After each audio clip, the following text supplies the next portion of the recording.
Hello, everyone, and welcome back to another episode of Blame It on the Stars, where we give you an inside look at what's going on in the universe so you can blame your problems on the stars. It is Jade here. And it's Kara. And this week we'll be talking all about Jupiter squaring the North Node and what that means for you. But in case you missed it, last week we talked all about Mercury entering Taurus and the full moon in Scorpio. So if you missed that but want to know more, then definitely check out last week's episode before diving into this one. And just to give you a heads up, next week we will tell you everything that you need to know about Gemini season and how it affects you. And with that being said, let's dive into the episode. So Jupiter square the North Node happens on May 15th at 7:35 a.m. Eastern Standard Time.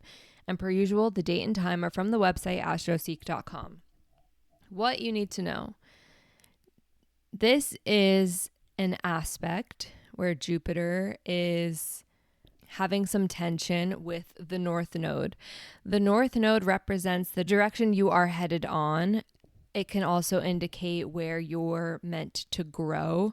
And Jupiter is the planet that rules over expansion, wisdom, and your belief systems.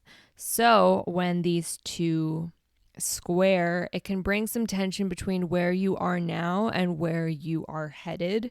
Think of it kind of like a karmic checkpoint. So you might find yourself questioning whether your current goals, your mindset, or your beliefs are still aligned with what is your long-term path.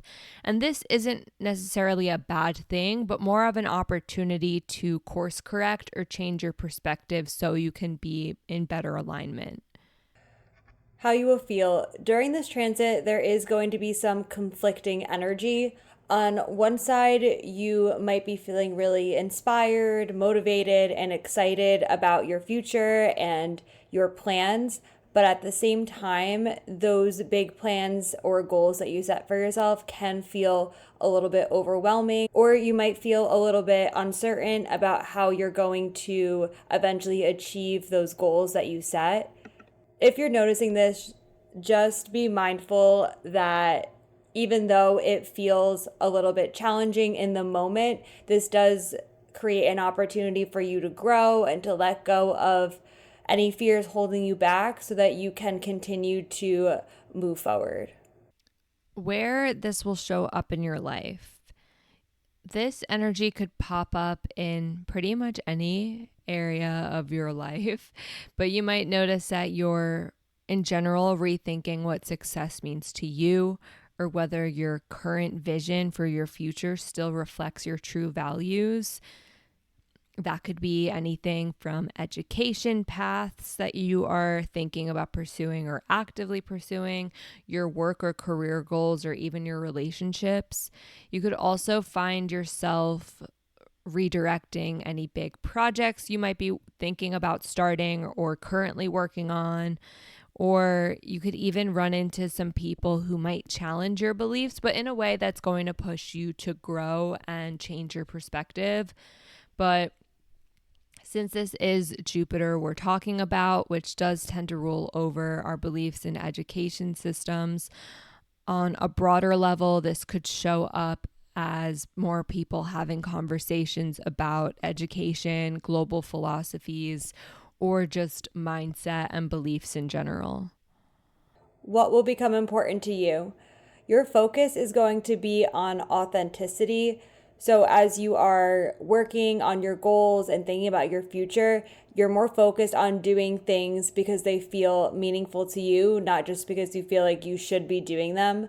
This makes it a good time to reevaluate the goals that you set for yourself and really ask yourself if the things that you're working towards are something that feels authentic and purposeful to you.